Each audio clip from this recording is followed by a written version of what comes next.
Don't be mad, Betty Lee. 10 o'clock. You want to hear some music? You're going to hear music whether you like it or not. Está começando o Cinematógrafo Delirante e hoje é dia de rock, bebê! Eu sou Milena Azevedo e quem está aqui comigo para deixar a lua azul é o jornalista Odair Braz Júnior. Seja bem-vindo, Odair! Oi, Milena, obrigado pelo convite. É sempre muito legal participar de um podcast para falar de rock, para falar de Elvis, né? Enfim, eu gosto muito, muito obrigado pelo convite. Oh, é um prazer ter você aqui, viu, Odair? Você é um dos grandes fãs de Elvis que eu conheço e dos rockinhos das antigas, como eu, né? E o Odair, pessoal, ele gosta tanto do Elvis que em 2004 ele escreveu o livro Elvis para a coleção Saber Mais da Super Interessante. Então, ninguém melhor do que ele para falar sobre o rei do rock e suas empreitadas no cinema, em especial no filme Coração Rebelde, de 1961, dentro do tema desta segunda temporada. Odaí, embora você já seja bastante conhecido do público que curte cultura pop, eu vou pedir para que, por gentileza, você se apresente ao nosso ouvinte. Tá, bom, eu sou jornalista, né? Comecei minha carreira em 1994 como estagiário na editora Acme, né? Para quem não lembra, não conhece, a Acme fazia uma revista de cultura pop, né? Uma revista para público jovem adulto, né? Se chamava General e ela era produzida pelo André Forastieri e pelo Rogério de Campos, né? Que eram dois jornalistas ali já da Folha de São Paulo, da Bis, né? Eles saíram desses empregos, dessas empresas, para montar a editora deles, né? E eu comecei lá como estagiário, fazendo a revista General, fazendo outros especiais também. E aí, no final de 94, a gente criou a revista Herói. A revista Herói, que virou um imenso sucesso, né? Sucesso muito grande mesmo, ali em 94. Em 90, a gente lançou ela em dezembro de 94, né? E de 95 em diante ela foi um grande sucesso. Durou vários anos, foi semanal, bissemanal, enfim. E eu fui editor dessa revista durante bastante tempo e porque assim eu sempre fui um cara aí voltado para cultura pop, música, cinema, quadrinhos, games, né? Então eu acabei indo editar Herói, ajudando a criar Herói, né? E nessa área, e já fui trabalhando nessa área que eu tanto gostava, né? E gosto até hoje. E de lá para cá passei por outros lugares também, né? Trabalhei no Portal R7, trabalhei na Play TV, trabalhei no Portal Vírgula, colaborei com Folha de São Paulo, Rolling Stones, Sete, Bis, Estadão, enfim, muita coisa. E hoje eu trabalho na Agência Brasil, né, da EBC, que é a rede de comunicação do governo, né? E eu sou editor lá na Agência Brasil, né? É, e, enfim, minha carreira passa por todos esses anos, por todos esses lugares, e sempre com muita atenção aí para o universo da cultura pop, quadrinhos, cinema. Hoje em dia, na Agência Brasil, eu não lido muito com esses assuntos, né? Mas eu também, ao longo dos anos, aí eu também fui muito para esse lado de breaking news, notícias gerais e tal. Então é onde eu trabalho hoje, né? Mas assim, por exemplo, a gente fez agora há pouco a edição de 30 anos da revista Herói, que eu fui editor de novo. A gente está fazendo, estamos dando o pontapé inicial numa outra edição aí que a gente vai fazer, que é o Almanac Herói. Então, eu tô sempre por aí, tô sempre mexendo com esse universo todo. Olha, quem passou pela década de 1990 e não leu a Herói, eu acho que não viveu a década de 90, né? Porque era uma revista que, caramba, assim, porque tinha um pouco de quadrinho, tinha um pouco de game, tinha um pouco de cinema. Era muito, muito, muito bacana daí. Eu acho que eu não lembro nem se eu conheci você primeiro, se foi pelas páginas de Herói ou se foi pelas sete, viu? Mas foi ali juntinho, porque eu comecei a ler a sete em 1989, né? Aquela da capa do Willow, na Terra da Magia. Foi a Sim, minha sim, primeira sete sim. que eu comprei na banca. E depois também comprei algumas heróis, né? Também li algumas Rolling Stones aí que você eh, escreveu, participou. Era muito bacana, né? Aquele período, né? Era um Sim. período cultural, de efervescência cultural muito, muito gostoso. A gente ainda não tinha internet, por isso essa proliferação da mídia impressa, das revistas, né? Era muito, muito bacana mesmo. Quem viveu sabe, né, Odaí? Sim, nossa, é isso aí, sim. Muita gente vem me falar hoje, nossa, a Herói era a nossa internet na época, né? Ninguém tinha internet e tal, era a nossa internet. E é meio isso mesmo. Exatamente, e era uma revista barata, né, de fácil acesso, então era gostoso, né? E a gente trocava, colecionava, às vezes perdia um número, vinha com um amigo, vinha, olha, ei, esse jogo aqui, você já ouviu falar, tal? Era muito, muito, muito bacana. Hoje tá tudo muito fácil, porque a internet trouxe para gente, né, essa comodidade, essa praticidade de ter tudo ali a um clique, vamos dizer assim. Mas naquela época quando a gente ainda não tinha essas benesses, tinha que comprar, tinha que se informar com as revistas Sim, mesmo, né. Então a gente agradece demais aí aos jornalistas que pesquisavam e faziam, às vezes driblavam muita coisa para poder conseguir aquela informação, né, alguma imagem e tal, e é isso, né. E é bacana daí, porque você realmente né, fez um pouco sobre quadrinho, game, cinema, né, TV, música. Então, assim, você é esse jornalista de cultura pop, assim, bem, bem completo, que eu acho, né? E a gente teve o prazer de se conhecer pessoalmente entre 2005 e 2006 na minha loja de quadrinhos aqui em Natal, isso. a Garagem Hermética Quadrinhos, né? Quando você e o Sadovski apareceram, assim, foi uma surpresa tão grande, assim, pra gente, né? E a gente quase nem acreditava. Poxa, os jornalistas da Sete estão aqui, caramba! Pois é, foi legal, Foi, muito legal. foi muito bom.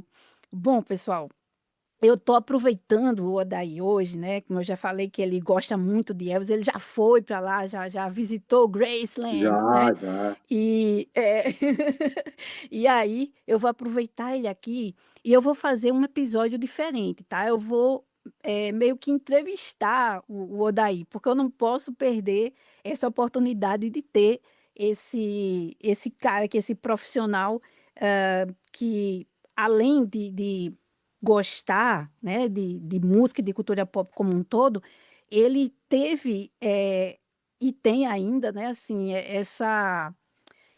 esse amor, essa dedicação aí, né, ao Elvis. Então eu falei, não, eu preciso do Odaí aqui comigo e vou fazer as perguntas para ele. Eu vou começar, Odaí, com uma pergunta bem singela. Eu sei que ela não é tão rápida de ser respondida, né? Mas aí vai aquela coisa de como aquele pacato e tímido Elvis Aaron Presley se tornou o icônico cantor ousado e rebelde que misturou o rhythm and blues negro com a branquitude do country e acabou sendo um dos criadores de um novo estilo musical conhecido como rock and roll. Eu, assim, a minha teoria, né, que eu, estudando e vendo a trajetória do Elvis e tal, é que, assim, foi uma coisa muito. Não foi uma coisa nem um pouco programada, assim, da parte dele, né? Tem uma discussão muito grande, sempre essa discussão volta e meia aparece, né? Falando que o Elvis roubou a cultura dos negros, né? A cultura do blues e tal. e, né, tem essa leitura, assim. Mas eu acho que foi assim, o Elvis ele sempre teve, ele sempre quis, desde pequeno ele sempre quis ser artista, cantar principalmente, né? Ele era muito influenciado pelo cinema também, ele gostava muito de filmes e tal, mas ele, acima de tudo, ele cantava, né? Desde moleque, né? Quando ele era com 5, 6 anos, ele participou de competições de música, né? Festivaizinhos na escola e tal. Então ele sempre quis cantar, né? Quis trabalhar com música. Ele sempre prestou muita atenção em música, no que tocava na rádio, nas músicas da igreja. E aí ele conta-se aquela história, né, de que ele uma vez quando ele tinha 18 anos, ele passou na frente da Sun Records, que era uma gravadora pequenininha que você pagava lá 4, $5 e você podia gravar um acetato, né, um compacto de vinil, né? Você podia se gravar cantando, né? E aí tem aquela história de que ele gravou 2 músicas para dar de presente para a mãe dele, que estaria fazendo aniversário. E então que ele teria começado na carreira porque ele fez essa gravação e presenteou a mãe dele, né? Mas não, não, isso é mais lenda do que qualquer outra coisa, né? Ele queria mesmo, ele queria aparecer pro pessoal da gravadora, né? Pro pessoal da Sun Records, o Sam Phillips, que era o dono da gravadora e era produtor musical, né? Ele queria aparecer, ele queria ser visto, né? Queria que as pessoas soubessem quem ele era, né? Que ele é um artista ali da cidade, que estava ali. Então, então ele se aventurou, foi lá e gravou essas duas musiquinhas, né? Com ele tocando violão, assim, bem singelo mesmo, né? De uma maneira bem tímida e tal, né? É muito legal ouvir essas 2 gravações, né? Porque assim, você vê o comecinho ali do Elvis, né? Ele super tímido, né? Enfim, é muito legal. E aí, um tempo depois, o Sam Phillips estava precisando de um cantor, né? Para gravar umas músicas e a secretária do Sam Phillips lembrou do Elvis, né? Ah, tem aquele menino que veio aqui, gravou, né? Ele parece ser interessante. E aí ela até perguntou para ele, né? Quando a primeira vez que ele foi lá, ela perguntou para ele, e que tipo de música você canta, né? E aí o Elvis falou assim, eu canto todos os tipos de música, né? E isso eu falei isso porque para mostrar que não foi essa coisa dele entrar no rock, dele entrar no rock, ter essa influência do blues e tal, não é uma coisa que foi pensada, né? Era uma coisa que ele vivenciava ali mesmo. Por isso que não dá para falar que ele roubou a cultura dos negros, porque ele morava em Tupelo, né? Uma cidade super pequenininha ali do estado do Mississippi, que é super perto do Tennessee, né? Que é onde tá Memphis, né? Que depois ele se mudou para lá. Mas ele morava em Tupelo, né? Essa cidadezinha super pequena e que tinha, assim, 90% da população era negra, né? Era a população era assim, tipo, acho que até mais de 90%. Então, o Elvis, ele morava nessa cidade desde pequeno, né? Então, ele convivia com a comunidade negra, né? Ele convivia com o blues tocando ali, com o jazz tocando, convivia também com a comunidade negra cantando nas igrejas, e também convivia com a música country, né? Que tocava muito ali também, né? Então, ele cresceu nisso, né? Ele cresceu ouvindo esse tipo de música, ele cresceu junto com a comunidade negra, né? Então assim, é mais do que normal que quando ele foi gravar, foi trabalhar com música, foi normal que ele usasse essas influências, né? Era o que ele era mesmo, né? Então aí ele gravou ele gravou na Sun Records, né? Ele atendeu o chamado ali do Sam Phillips, e aí ele gravou. Eles estavam numa noite ele gravando várias músicas, várias canções, nada dava muito certo, e aí o Elvis cantou assim, meio do nada, a música That's Alright Mama, né? Que era um blues, que era um blues ali dos anos 30, né? Ali da década de 1930. E aí ele gravou de um jeito, tocando violão e cantando de um jeito diferente, né? De um jeito muito solto, muito espontâneo.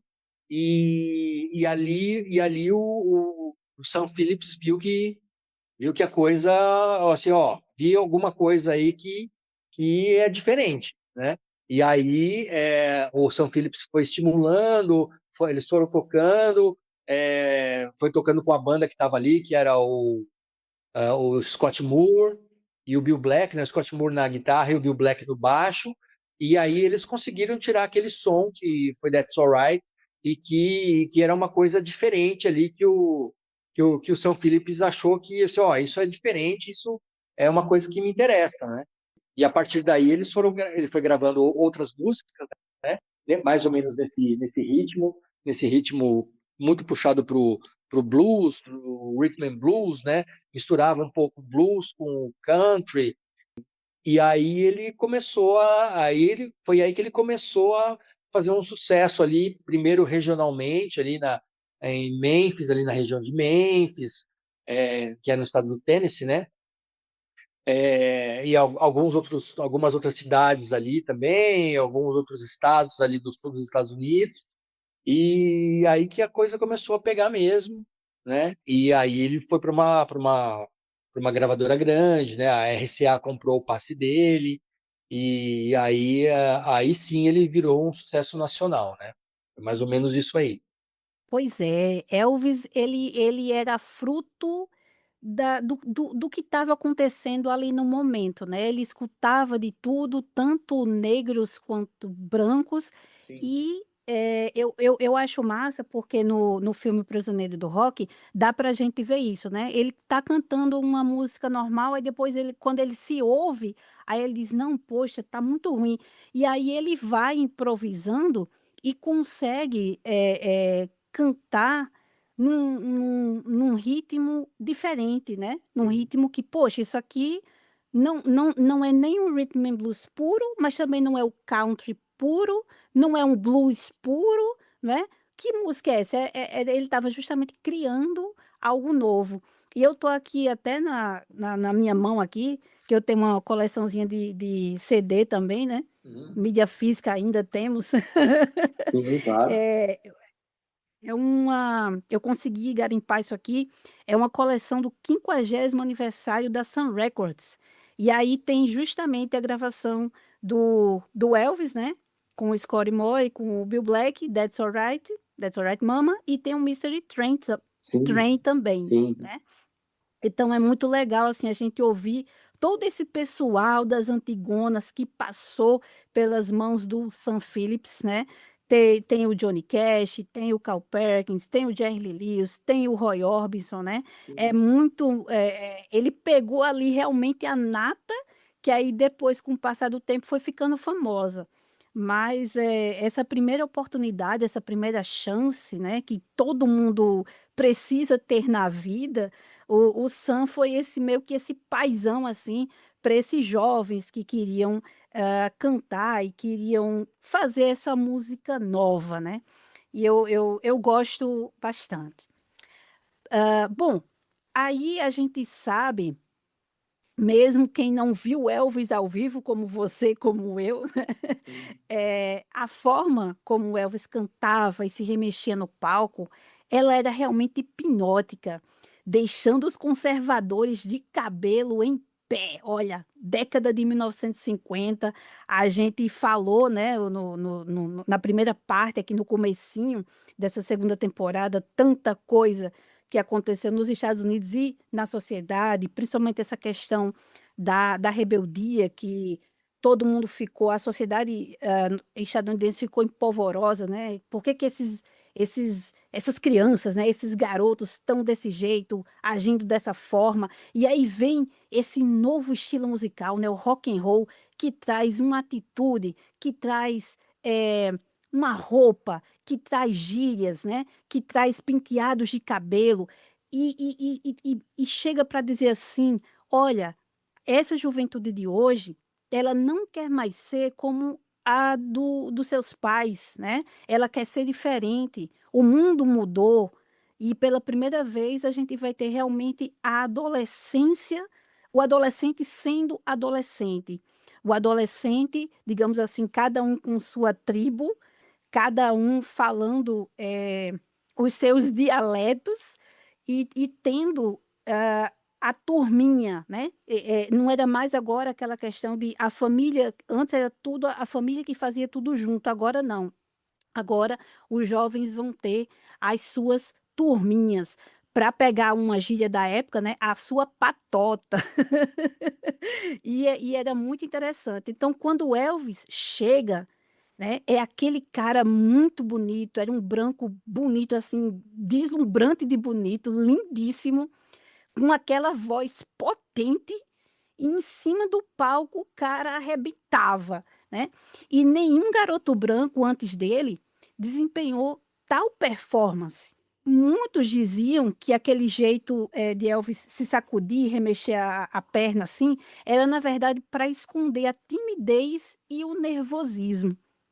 Aí, raposas como o coronel Tom Parker sentiram o faro da grana e meteram as garras no Elvis. Não é, Odaí? Tem um pouco isso, né? Enfim, tinha uma cultura efervescendo, né?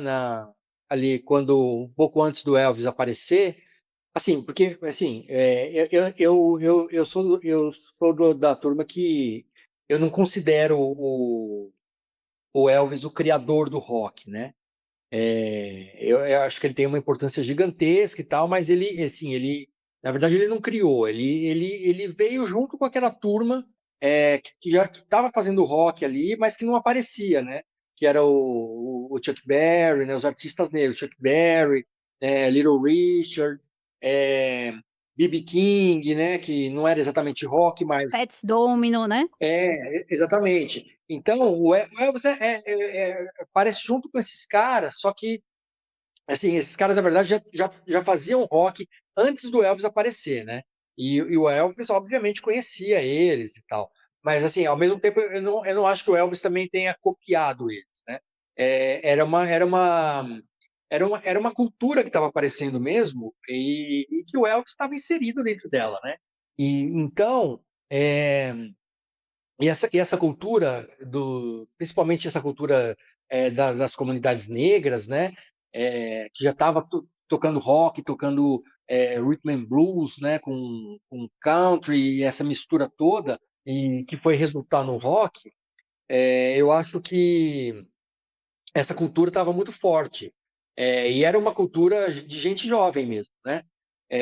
De gente jovem, só que não aparecia na grande mídia, né? Na TV, é, nos rádios, nas próprias gravadoras, né? Não aparecia porque tinha uma segregação muito grande mesmo e tinha um racismo grande mesmo que, sim, eles não colocavam as pessoas para dentro das gravadoras, não gravavam, não lançavam. E aí, assim, aí apareceu o Elvis, que era um homem branco, né, jovem, bonito, e era o que a indústria queria, né? Tem essa conversa das pessoas falando, mas o Elvis era racista, né? O Elvis roubou a cultura dos negros e tal. Sim, eu pesquisei muito assim, essa questão sobre o Elvis ser racista ou não, sabe? E assim, assim, nas minhas pesquisas eu nunca encontrei nenhuma atitude dele, nenhuma declaração dele racista, né? Ele conviveu como eu falei, ele já conviveu muito durante toda a vida dele com a população negra, né?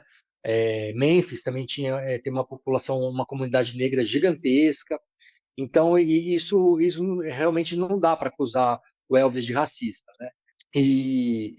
Mas aí, assim, essa cultura que estava efervescendo, né? O Elvis conseguiu trazer ela para frente, né? O Elvis conseguiu fazer com que ela aparecesse, com que a TV, a TV prestasse atenção, as rádios, né? Aí depois do cinema. Então, é, ele ajudou a trazer essa cultura jovem que estava efervescendo ali nos subúrbios, nos estados mais afastados dos grandes centros, né? Ele ajudou a trazer essa cultura efervescente, jovem, para a mídia, né? Então, então eu acho que nesse sentido, ele foi muito revolucionário e trouxe isso para frente, né? E tem obviamente que tem esse lado de rebeldia, porque embora eu não acho que o Elvis fosse um rebelde nato, assim, ele representou essa cultura rebelde, né? Ele conseguiu ele conseguiu trazer para a grande mídia essa cultura rebelde que era rebelde porque assim mostrava os jovens se comportando de uma maneira diferente dos pais, né? Dos pais e dos avós, né? Era um os jovens estavam querendo ter voz, né? Não estavam querendo curtir as mesmas coisas que os pais, enfim.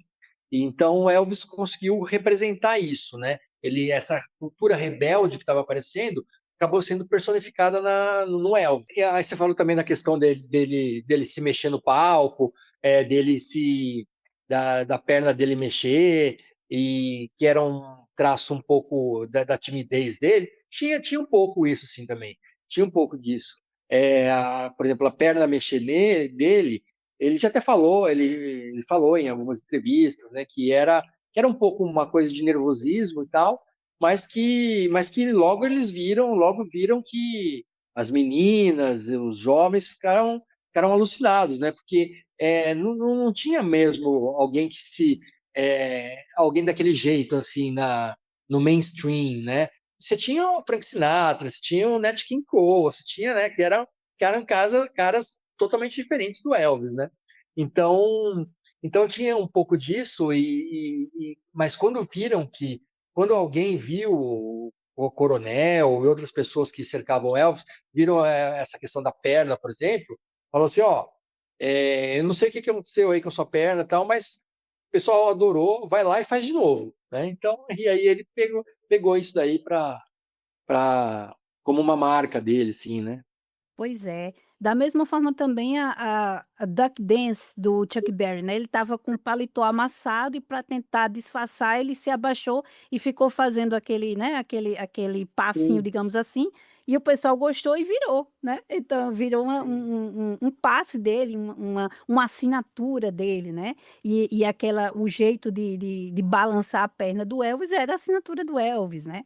sim. E eu achei interessante, daí também que você falou essa questão, né, de preconceito de Elvis, caramba, ele era da classe trabalhadora, né? O cara ele dirigia caminhão, assim, vivia nas igrejas, ele era muito religioso, né? Ele com a mãe dele. Sim. E ele, como ele gostava muito de música, que eu acho que uma coisa muito bacana que acontece com a música, principalmente nos Estados Unidos, é porque ela realmente vai ser um dos primeiros vetores de união dos brancos e negros, sabe?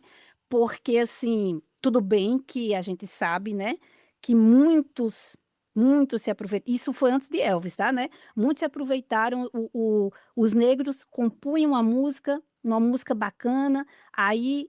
Não, tem que vir um branco para gravar. Vamos amenizar uma coisinha aqui, ajeita um pouquinho ali. Aí o branco fazia sucesso com a letra do negro que ficava sem ganhar um centavo, né? Sim, Isso aconteceu sim, bastante. sim. Mas assim, não foi Elvis que trouxe isso. Isso já vinha acontecendo. Ah, sim. Mas a música, né? A música do Elvis, assim, eu vejo que ele tem um respeito, sabe? Ele tem um respeito por Sim. todos esses mestres que ele viu tocar Tem mesmo. quando ele Tem estava mesmo. começando, entendeu? Sim. Então, assim, quando a pessoa, ele amava muito a música. Então, não tem como você ser preconceituoso com caras que você admira, com caras até que lhe ensinaram a alguns acordes, ensinaram ali alguma coisa, entendeu? Mas o que é bacana é assim. ele também deu voz a esses negros que estavam ali abafados, digamos assim, que não conseguiam, né, chegar. Eu acho bacana isso, sabe? Se por um lado aparenta, porque, como eu já falei, era uma prática, né, das gravadoras e você suavizar a música negra, colocar um branco ali para gravar, mas Elvis, ele não coloca o nome dele como compositor, então ele coloca o nome do compositor mesmo, do negro, sabe? Sim. E isso é bacana. Porque acontecia, muitas vezes antes, do pessoal nem acreditar o compositor original. A música era de Sim. fulano de tal e pronto, né? Sim. Pronto. Aí eu vou citar mais uma vez o Prisioneiro do Rock, que acontece isso, só que invertido, né? Em Prisioneiro do Rock, Elvis é um cantor que está começando, e aí tem um cantor já famoso, ele grava a música, o primeiro na primeira gravadora que eles vão, o cara lá diz que não gosta muito, mas aí quando ele escuta, aí ele grava o disco, aí ele escuta na rádio, todo feliz, vai comprar os discos, e quando vê, peraí, não sou eu. É o fulaninho lá que era o cantor top da gravadora que cantou, né, a música dele. Uhum. Aí ele chega pro cara e diz, peraí, que brincadeira é essa? Você falou que a minha música era ruim? Aí agora depois que eu gravo ela, venho trazer a fita para você escutar. Aí você coloca o seu, né, o seu artista aí, número um, para gravar minha música e nem me cita, sabe? Então, na verdade, eles estavam criticando o que acontecia, só que ao contrário, era os brancos fazendo isso com os negros, né? E aqui ele está colocando um jovem que está começando frente a um artista já, digamos assim, de milhões, que era o carro-chefe da gravadora, né? Então é aquela coisa, só para retomar, assim, quando você tem né, um respeito por aqueles mestres, eu vou chamar de mestres, né?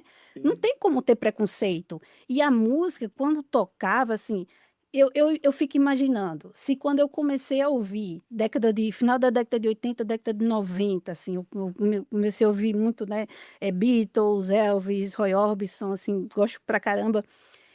Se eu me impactei, imagina um adolescente, justamente quando essa música estava surgindo, em meados da década de 1950, né?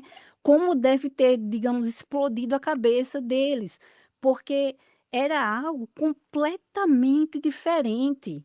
Era algo para dizer assim, olha, era como fosse aqui, aquela divisa, ó, isso aqui é nosso agora, tá? Né? A gente não precisa mais ficar só ouvindo música clássica, a gente não precisa mais ficar ouvindo Frank Sinatra, a gente quer ouvir o rock and roll, que é a nossa música, né? Então, assim, interessante, porque a gente também tem, pronto, em 55 a gente tem o Juventude Transviada, né? Sim. Em 53 teve o Selvagem, em 55 tem Juventude Transviada, que também vai mostrar essa coisa da roupa, né? Que era a calça jeans, o blusão de couro e a postura, né? Aquela postura assim de. Eu vou chamar rebelde barra delinquente porque era o termo da época, Sim. tá? Que é aquele, geralmente, aquele cara que ele não respeita muito os outros. Para eles, todos os outros, os adultos em geral, são caretas. Então, ele quer saber de curtir aquele momento. E ele quer curtir com os amigos dele, com o grupinho dele, né? E Elvis, quando chega, ele não tem nem como segurar, porque realmente é incendiário. Claro que não foi do dia para a noite, né? Nos primeiros shows ainda não tinha muita gente e tal, Sim, e claro. aí, né, ele vai crescendo, tem o boca a boca, né? Olha, você viu aquele cara? Ó, ele canta de uma forma diferente, ó, ele faz um requebrado assim no palco, aí vem aquela coisa, aí os meninos já ficam, um homem que se requebra, aí já fica toda aquela coisa. O que ele faz assim, e depois as portas que se abrem para todos os outros artistas, né, músicos que vieram, é muito grande, realmente é muito efervescente, e é uma batida que, assim, eu gosto muito. É uma música que, ao mesmo tempo, ela se eu tô agitada, ela me acalma, e se eu tiver um pouco para baixo, ela me põe para cima. Eu não sei explicar, né, são as magias do rock and roll. Bom, aí o Elvis estava agenciado ali pelo o DJ Fontana, né? Que começou DJ a Fontana foi. agenciar ele. Não, DJ Fontana ele era baterista. É, o baterista, é. Mas ele não começou Ah, sim, a sim, agenciar ela, no né? comecinho, é verdade, É, é no verdade. comecinho, bem no comecinho, bem no comecinho. Aí depois o Coronel Tom Parker chega, né? Aí vê que realmente aquilo ali, aquele rapaz é uma mina de ouro e chama Elvis lá tal, e realmente ele tinha os paranauês ali dele, né? Ele conseguia realmente, ele sabia como ganhar dinheiro, ele sabia Sim, como chegar, né? Como fazer contratos, assim, isso aí a gente sabe, ele sabia, só que aí é aquela faca de dois gumes, né? Ao mesmo tempo que ele abriu portas, que ele deu muita grana para Elvis, visibilidade, e, por outro lado, ele também fechou portas, né? Elvis podia ter feito muito mais. E o coronel ali meio que cerceou. Mas aí agora vamos falar justamente de Elvis chegando ao cinema, que era uma outra mídia que ele, como a gente já falou, que ele gostava pra caramba, né? sim, Só que ele não sabia que ele ia ser ator, ele queria ser cantor. Mas aí, se pudesse ser cantor e ator, vamos lá, né? sim. Então, eu acho que a gente agora já pode falar sobre os primeiros contratos para fazer filmes, foram negociados pelo Coronel Parker em 1956 e foram 4 longas, né? E aí você quer falar um pouquinho sobre esses filmes, Odaí? Sim. Em 56, o Elvis ele começou a fazer aquele sucesso inicial, né, em Memphis e região ali no sul dos Estados Unidos, mas era um sucesso muito local, né? Porque a São Felipe não tinha uma estrutura nacional de distribuição, né? Então era uma coisa que ficava muito localizada mesmo. E, enfim, o Elvis ele cresceu muito, né? Ele ficou muito grande para a gravadora, para Sun Records. A Sun Records não tinha estrutura. Então, o que aconteceu? A RCA, uma gravadora grande, contratou o Elvis, comprou o passe do Elvis ali da Sun Records. Foi um negócio bem grande na época, né? A RCA pagou 35 mil dólares, né? Na época, em 1954, isso era dinheiro, né? Pelo passe do Elvis. Isso foi em 55, né?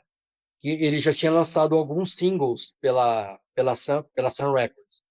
E aí a RCA contratou o Elvis e também comprou os direitos desses singles que o Elvis tinha gravado, né? Entre eles tinha That's Alright, tinha Blue Moon, tinha. Não estou lembrando, deu um branquinho agora aqui, mas daqui a pouco eu lembro.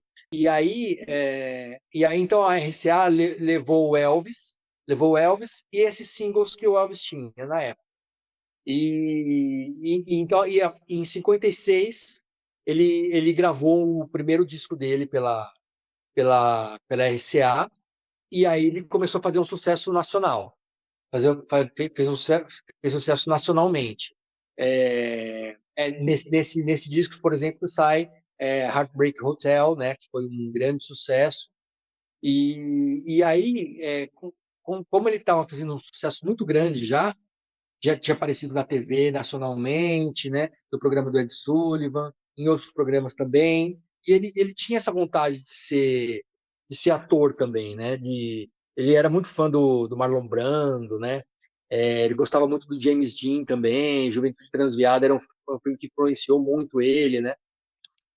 E então, aproveitando esse sucesso, o Coronel Parker fechou acordo com os estúdios de Hollywood, né? O primeiro estúdio que ele fechou acordo foi a Paramount, né? Foi a Paramount, onde o Elvis fez os primeiros filmes dele. O primeiro filme sai também em 56, foi lançado em 56 também, que é o Ama-me com Ternura, né? Ama-me com Ternura em português, né? Em inglês é Love Me Tender, né? Em que ele canta algumas músicas desse filme já também, né? Porque, enfim, tinha que aproveitar o cara, né? O cara era um músico conhecido, famoso, então o coronel queria que ele cantasse nos filmes também, né? Os filmes acabaram se tornando um veículo para a música do Elvis também. Então, em 56 saiu esse filme. Inclusive, é um filme que é o único filme que o personagem do Elvis morre. É o Love Me Tender. O personagem que ele. Os personagens dos outros filmes, nenhum morreu, e nesse ele morreu, curiosamente, logo no primeiro filme, né? E ele super novinho, né? Super. Ele tinha 56, ele tinha 21 anos, por aí.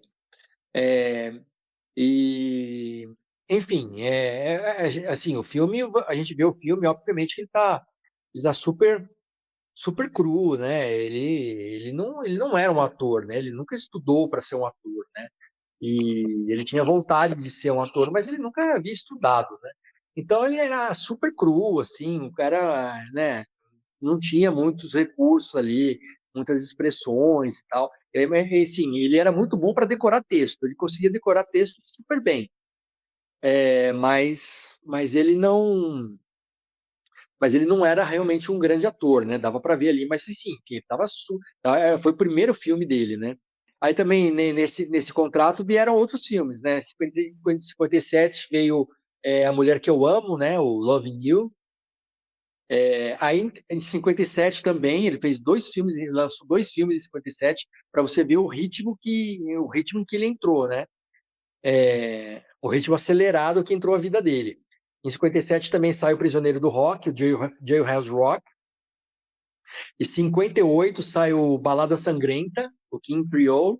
E, enfim, então ele entrou num ritmo ali de gravação de música, e de shows e de filmes que virou uma loucura, né? Virou uma loucura. E, enfim, o Coronel realmente botou o Elvis para trabalhar. E, assim, o Elvis também queria isso um pouco, né? Então assim, eu não coloco tanto a culpa no Coronel. Assim, eu acho que ele poderia ter lidado de uma maneira diferente, mas o Elvis também estava querendo muito, né? Então ali, acho que nesse começo, juntou ali a fome com a vontade de comer, né? Então, e aí foi uma loucura mesmo, né? E nesses filmes já embora as trilhas sonoras dos filmes, as músicas dos filmes, ao longo dos anos aí, eu não sou fã, né? Eu acho que tem pouca coisa que se salva em relação ao tanto de material que ele gravou, né? E assim, os fãs da comunidade do Elvis e tal sabem. Às vezes eles até me criticam e tal, é, porque eu falo mal do Elvis no cinema, né? Falo mal também das músicas que o Elvis gravou para as trilhas sonoras, né? Eu acho que tem coisa que se salva, mas é muito pouca coisa. Então tem uns fãs, porque assim, em geral, os fãs, não só do Elvis, mas os fãs hardcore mesmo, o pessoal que é maluco por um determinado artista, eles gostam de quase tudo, né? Assim, os fãs, né, esses fãs hardcore, eles têm dificuldade de criticar o artista, né? E os fãs do Elvis, assim, tem gente que tem muita dificuldade de achar alguma coisa ruim que ele fez, né? Tem uns caras que falam assim, se o Elvis gravou é bom, se ele lançou, se tem a voz do Elvis é legal, se tem o Elvis ali eu vou curtir, né? E eu não sou muito assim, né? Eu tenho um olhar um pouco crítico sobre algumas coisas e tal, né? Mas nesses filmes iniciais tem músicas que tem algumas músicas boas que viraram sucesso, obviamente, né? Tem a própria Love Me Tender, né? Que é aquela música, aquela balada meio triste, né? Com a Elvis com a voz melancólica ali, né? Fez muito sucesso a música, né? Tem a Jailhouse Rock também, né? Que é um clássico do rock, né? É, a performance, aquela coreografia que eles fazem no filme, né? Nas grades ali, o Elvis dançando. né? É um momento clássico do cinema, né? Aquela coreografia, né? Influenciou muita gente. Volta e meia você vê essa coreografia, aquele tipo de cenários que você vê citados aí em filmes, em musicais, né? Em shows, né? Volta e meia aparece isso daí. Então, por exemplo, na Mulher que Eu Amo, tem a música também que dá título ao filme, né? A Loving You também, que fez bastante sucesso. Tem King Creole, por exemplo, né? Que é do filme A Balada Sangrenta também. Nesse filme também tem uma outra música muito boa, que é Crawfish, né? Que é uma música muito legal. Não virou um grande sucesso assim, do Elvis, mas é uma música muito legal que os fãs adoram, assim, né? Então, assim, nesses filmes, nesses filmes iniciais, a gente vê que o Elvis tinha ali uma certa dificuldade de atuação, né? Ele estava muito cru, estava começando, estava aprendendo, né? Mas são filmes, esses filmes iniciais, eu nem considero assim os piores filmes dele, assim, né? São filmes que dava para assistir, né? É, agradava ali o público e tal. Eu não considero esses filmes super ruins, né? E desses filmes iniciais saíram algumas boas músicas. Então, e aí até depois a gente chega em Coração Rebelde aí, que é o que a gente vai falar também. Mas eu acho que tem coisas que se salvam, assim, né? Mais para frente a coisa ficou mais difícil, né? Em termos de trilha sonora, de músicas para trilha sonora, teve muito material fraco, mas ele começou com algum material bacana, assim, no cinema. Pois é, Odaí, eu também sou como você, sabe, assim, eu não vi todos os filmes de Elvis, né, eu vi alguns, muitos ainda quando passava na sessão da tarde, né, eu era adolescente. Tem uns que eu nem lembro ainda direito, mas realmente tem umas músicas assim, tem aquelas que realmente viraram clássicos e tem aquelas que você vê que é bem meia boca, né? Sim, Assim, eu também não sou esse tipo de fã que, Elvis abriu a boca, é bom. Não, a gente tem que fazer realmente passar uma peneirazinha, né? E sim. ver que tem umas que é uma coisa meio sofrível ali, que você vê assim, meu Deus, assim, que é isso, né? Como é que Elvis está cantando um negócio desse? Mas exatamente Né? porque você vê, com os contratos para cinema, o Elvis chegou a fazer 3 filmes por ano, né? Assim, imagina a loucura que é isso, né? E aí, assim, não dá tempo do Elvis se preparar bem. Os roteiros a gente sabe que era uma coisa ali bem básica, né? E também não dá para você criar músicas boas, várias músicas boas num ritmo alucinante desse, né? De 3 filmes por ano, 2 filmes por ano, né? É, então, Pois é. então é difícil, né? É. Daí só uma coisinha que eu tava, porque eu vi Estrela de Fogo ontem, que eu achei até que eu tinha visto, mas aí fui ver nos meus alfarrábios e também no meu Letterboxd, aí eu vi que eu não tinha assistido ainda, e nesse ele também morre, só que a gente não o vê morrendo, né? Ele sai andando com um cavalo assim, e ele morre fora dos olhos do espectador. Entendi, Mas que, verdade, que, é, verdade. que ele até, porque ele é um mestiço, né? A mãe dele é indígena, Sim. ele é meio branco, meio indígena, e aí justamente o título do filme. Quando ela tá morrendo, ela fala que ela sabe que vai morrer porque ela viu a estrela de fogo. Aí, quando ele vai, né, ele volta pro irmão dele, no final, aí diz assim. O irmão dele diz assim, fica aqui. Ele fala, não, eu tô morrendo, eu vi a estrela de fogo, né? E só que aí ele parte, ele Bem vai andando no lembrado. cavalo e não morre na nossa frente. Desses 4 primeiros longas do Elvis, eu destaco A Mulher que Eu Amo, de 57, né? Que ele faz par com a Elizabeth Scott, uma atriz que fez muito sucesso no noir. E Balada Sangrenta, de 58. Balada Sangrenta, pra mim, é o top, assim. Balada Sangrenta tá É Balada Sangrenta e Coração Selvagem, assim, eu gosto muito deles dois e da atuação de Elvis neles dois, né? Coração Selvagem, não, Coração, Coração, Coração Coração Rebelde. Rebelde. Eu já Rebelde, tô, o Rebelde. Out in the Country já Coração tá, Selvagem. Coração Rebelde, desculpe, pessoal. É, A Mulher que Eu Amo, eu acho massa, porque é a estreia na direção do roteirista Hal Kanter. E já tem um roteirozinho ali um pouquinho afiado, pois aí a gente vê uma alfinetadinha na forma com a qual o Coronel Parker lidava com a carreira do Elvis, né? Só que quem faz o papel é uma mulher, que é a Elizabeth Scott, né? E já a Balada Sangrenta conta com o veterano diretor Michael Curtiz, e o ator Walter Matthau, que tinha uma carreira na TV e já havia feito o excelente Um Rosto na Multidão, do Elia Kazan. E só para reforçar, né, para mim, o Danny Fisher, que é o personagem do Elvis em Balada Sangrenta, é um dos melhores personagens que Elvis já interpretou, porque ele consegue conciliar o conflito interno de um cara boa praça, mas que tem também uma rebeldia, né? Ele era um rebelde marrento, né? Ele era meio que inconformado ali com aquele pai que, depois que a mãe faleceu, né, começou a beber e não conseguia parar num trabalho. E tinha a questão também toda da escola, e ele ficava aquele. Ele era o cara legal, mas numa situação que ele muitas vezes era pavio curto, né?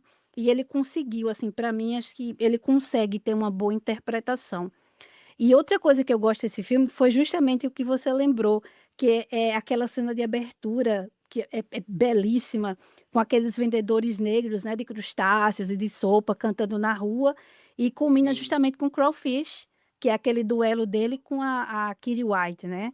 E Balada Sangrenta também traz uma música de Elvis que eu gosto pra caramba, que é Trouble, né? Gosto muito, né? Trouble, Que é a sim. primeira, que o cara chega lá e diz assim: ah, que o manda-chuva, né, do pedaço, viu que ele conhecia digamos assim, a garota dele, né, e diz assim, o que é que você conhece? Não, porque ele cantou para mim. Aí, você sabe cantar? Então sobe lá no palco, canta aí para eu ver. Aí ele canta Trouble, né? Eu acho muito, muito, muito massa. Você quer falar mais alguma coisa, Dai, sobre as trilhas, alguma música assim específica ou já... Ah, sim.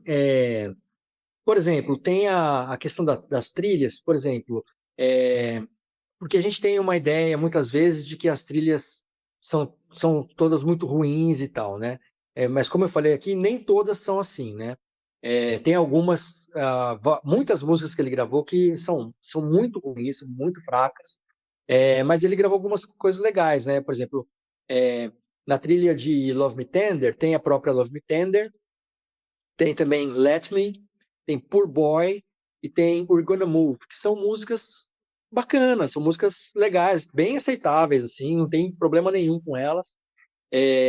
Na trilha da Mulher que Eu Amo, né, o Loving You, tem a própria Loving You, tem Teddy Bear, né, que é um grande clássico dele, que ele gravou já na primeira leva de gravação na RCA, né, em 56, que saiu em 56.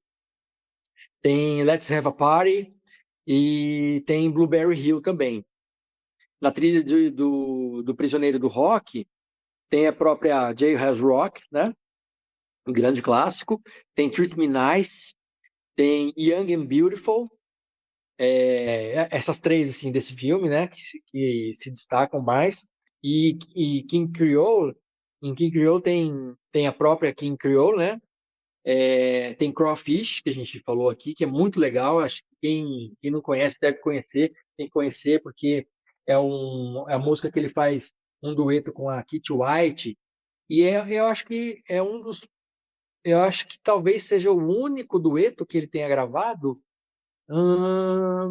Eu acho, hein? Posso estar errado, mas eu acho que é o único dueto que ele tenha gravado com algum outro artista, assim. E tem Trouble, que é muito legal também. E tem Hard-Headed Woman, né? Aliás, Trouble é da dupla uma dupla que ficou muito conhecida, que fez várias músicas para o Elvis, né? Que é o Jerry Lieber e o Mike Stoller, né? Eles fizeram, eles fizeram, por exemplo, Loving You, fizeram o Jailhouse Rock, fizeram Treat Me Nice, fizeram King Creole e fizeram Trouble também. Fizeram outras músicas também, mas assim, desses filmes iniciais, né, as melhores músicas era dessa dupla aí, que eles fizeram muita música pro Elvis. Assim. Foram assim, grandes compositores assim para músicas do Elvis, feitas pro Elvis, assim, né? Então eles tinham ali um feeling ali, eles entendiam o Elvis e eles criaram muita coisa legal, assim. É um, é uma dupla aí que merece ser lembrada, merece ser lembrada aí na história do rock. Eles são muito importantes. Lieber e Stoller, caramba, eles fizeram muita música boa, depois eles, compuseram Muita para, música. eles foram para, fizeram alguns sucessos da Motown, era uma dupla, assim, realmente sensacional. É quando se junta, né, assim, 2 caras que, no caso essas de Elvis, assim, eles realmente, como você falou, eles tinham o feeling, né.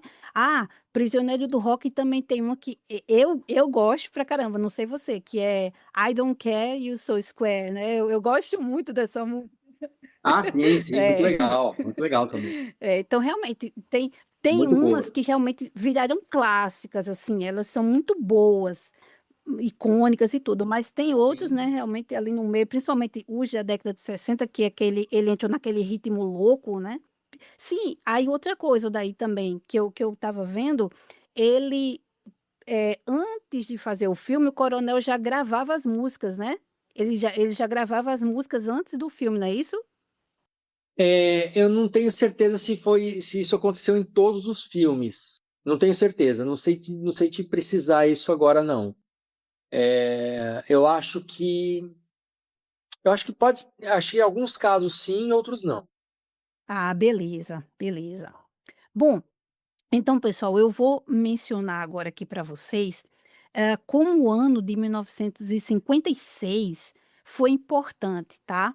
Porque realmente ele marcou aquela união, assim, muito forte entre o rock and roll e o cinema. Primeiro, a gente tem aí uma série de filmes produzidos por músicos ligados ao DJ Alan Freed, como Ao Balanço das Horas, Ritmo Alucinante, Música Alucinante. E em 1959, o próprio Freed chegou a produzir o longa Johnny Melody. E vamos ver que os filmes estrelados por Elvis fizeram com que outros jovens cantores começassem a bater ponto em Hollywood. Um dos primeiros foi o Eddie Cochran, em Mocidade Indomável, de 1957. Agora, sim, esse filme tem no YouTube, tá? Assim, não é muito bom. Aí veio o Rick Nelson, que fez Onde Começa o Inferno, do Howard Hawks, em 59. Aí o Johnny Cash, a partir de 59, começou a fazer pontas em séries de TV, até que ele conseguiu ser protagonista do longa 5 Minutos para Viver, em 1961. Esse filme também está no YouTube com legenda, só que não é lá grandes coisas não, tá? Aí teve o Jerry Lee Lewis, que participou cantando na abertura de Escola do Vício, filme de 1958, que a gente já falou sobre ele lá no episódio 12. E aí, na década de 1960, tivemos filmes estrelados por Roy Orbison, Bob Vinton e até Ringo Starr. Eu não estou falando de Ringo Starr sendo Beatle, não. Estou falando de Ringo Starr sendo personagem, tá? Ele fez o Candy em 1968 e um filme muito louco que é um Beatle no Paraíso em 69, que ele é um sem-teto e é adotado por Peter Sellers, né? Então só aí você você já vê que o filme é meio que um delírio, né.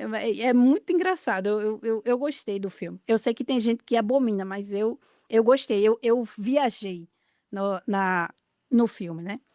E na Itália, como a gente viu no episódio passado, surgiu justamente o Musicarello, com filmes estrelados por Adriano Celentano, a Mina, a Rita Pavone, entre outros cantores italianos. Aí eu já puxo justamente para aquela enxurrada de filmes do Elvis na década de 1960, onde podemos pincelar poucos que foram memoráveis. Desses, Odaí, quais assim que você consegue destacar como bons e qual para você é o pior de todos? Ah, na década de 60, nossa, tem muita coisa. Assim, o Estrela de Fogo eu gosto, assim. Eu gosto. Eu não acho os piores, não. O primeiro filme que ele faz quando ele volta do exército, né? É o Jai Blues, é o Saudades de um Pracinha. Acho bem ruim, assim, porque pegou essa fase dele, ele voltou do exército, foram lá e fizeram um filme dele no exército, né? Mas o roteiro é muito ruim, falas muito ruins. Enfim, eu acho que até tô aqui com o CD da trilha sonora do Saudades de um Pracinha, né? O Jai Blues, e tô vendo aqui a lista de músicas, né? Então, ó, deixa eu ver se tem alguma que eu lembro que é legal. Ó, a música que mais fez sucesso desse disco, se eu não me engano, foi a própria Jai Blues, né? Que é o nome do filme em inglês. É uma música ruim, né? Uma música que realmente não me agrada, né? Deixa eu ver se tem mais alguma. Olha, não tem nenhuma música que eu me lembre que seja memorável assim, né? No Jai Blues. Então, enfim, eu acho a trilha ruim, acho o próprio filme ruim. Agora, por exemplo, o Coração Rebelde, eu vou falar rapidinho aqui, porque a gente vai falar mais dele depois, né? Mas o Coração Rebelde, eu acho que foi um filme, acho que não é um fiasco de filme, mas é um filme que deixou a desejar também. Aí tem, por exemplo, tem o Blue Hawaii, né? Que é é o primeiro daqueles filmes que ele fez no Havaí, né? Deixa eu ver só um nome em português aqui, que se é Feitiço Havaiano, eu acho que é o Feitiço Havaiano. Eu acho que é Feitiço Feitiço Havaiano, Havaiano, exatamente. é. Feitiço Havaiano. Enfim, é um filme que mostra ele ali no Havaí, né? Mostra umas mostra ele chegando ele é um cara do exército que volta, eu não lembro se ele volta da guerra, mas ele vai pro Havaí, né? E lá ele fica com as meninas e tal, fica entre garotas ali, entre namoradas, né? É um filme bobinho assim, mas eu acho passável assim, sabe? Eu acho passável. Agora, por exemplo, tem o Viva Las Vegas, é um filme que eu gosto muito, que é um filme de 64, que é um filme, eu acho um filme legal, acho um filme dinâmico, acho um filme é, bem editado, é, tem algumas músicas legais, e é um filme que eu acho bem divertido, assim.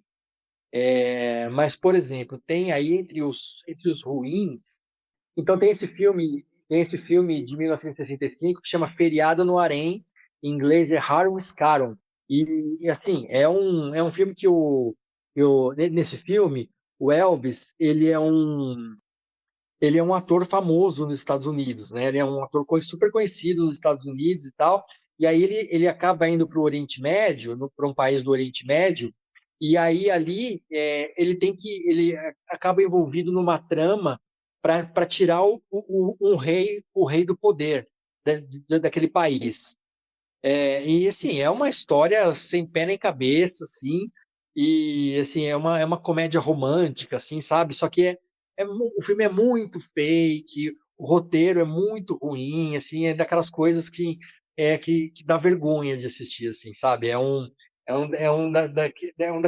Daquelas coisas que o coronel devia ter evitado, assim, sabe? Falando, gente, isso aqui realmente não dá. Mas, enfim, ele não queria saber disso, né? Ele queria saber de ver a grana entrando. E, mas realmente era um daqueles filmes ali que alguém devia ter falado assim, ó, não vamos lançar esse filme não, tá bom? Vamos engavetar isso aqui, deixar pra lá, porque isso realmente não dá, né? Então, esse eu considero um dos piores filmes. E dentre esses aí da década de 60, também eu ainda não tinha visto, eu vi recente, que foi o Carrossel de Emoções, que é de 64. E aqui, assim, eu já achei massa porque ele tá com a roupa de couro preta, quase o que a que ele vai, vestir lá no comeback de 68, né. E ele vai atuar junto com a Bárbara Stanwyck, que a gente falou bastante aqui na temporada passada, que foi, né, toda dedicada ao Noah.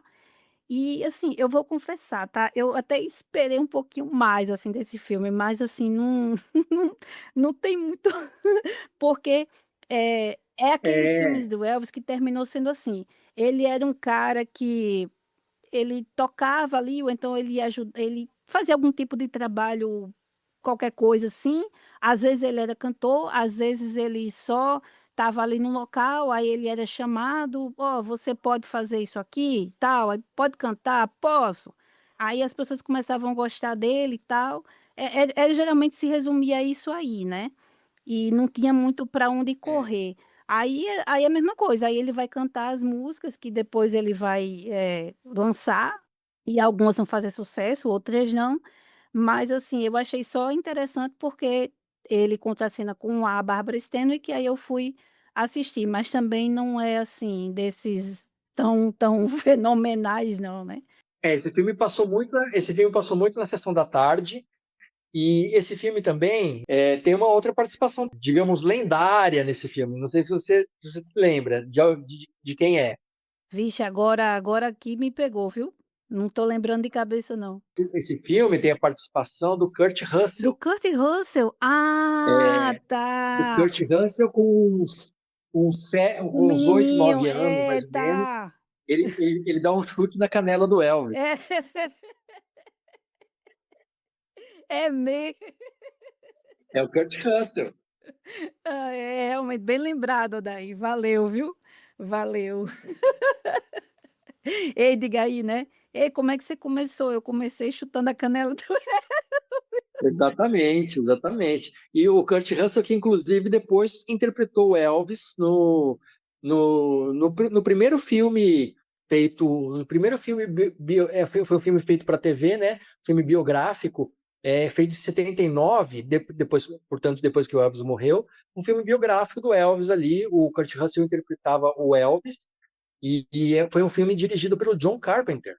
Olha aí, né, assim, é muito interessante, que a gente vai ver que algumas desses atores ali, ou que Elvis namorou, que conviveu com ele e tal, depois vão fazer esses filmes, em homenagem a ele, né, as cinebiografias, né.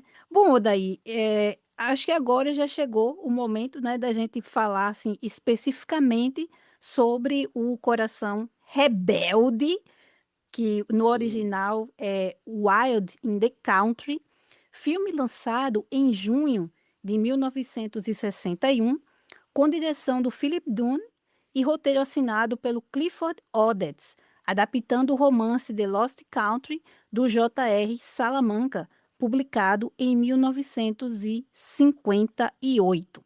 Só para contextualizar, pessoal, o Odets ele já havia escrito os ótimos Acordes do Coração, que é um melonoir de 1946, com o John Garfield e a Joan Crawford, e o cínico A Embriaguez do Sucesso, de 1957, que é estrelado pelo Tony Curtis, e tem também o Burt Lancaster no elenco. Porém, há uma particularidade no roteiro de Coração Rebelde. O Odets havia escrito mais de 300 páginas quando foi demitido. Como só faltavam 2 semanas para o início das filmagens, o diretor Philip Dunne teve que terminar o roteiro durante a produção do filme. E uma curiosidade: este filme marca a estreia no cinema da Christina Crawford, a filha adotiva de Joan Crawford, que alguns anos depois veio a escrever o livro Mamãezinha Querida e gerou toda aquela polêmica. Só que aqui ela faz só uma ponta como a namorada do playboy Cliff Messi. Bom, Milena, ainda sobre essa história do roteiro, a atriz Hope Lange, é, que, que, que, que atua ao lado do Elvis, ela também chegou a escrever uma parte do roteiro, né? Além de ter reescrito seus próprios diálogos.